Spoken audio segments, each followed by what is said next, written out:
அவர் போயிட்டாரு. மந்திரவாதியா கூப்பிடுங்கப்பா. உசுருக்குள்ள கூடு கட்டி காதல் வளர்த்தேன்.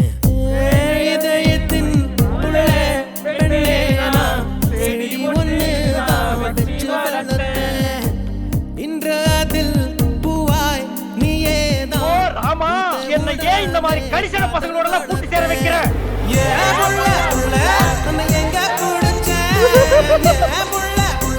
போதும், நிறுத்திக்கிறோம். இதோட பூராத்தை நிறுத்திக்கிறோம். கம்பெனி சீக்கிரத்தை வெளியே சொன்னாங்க.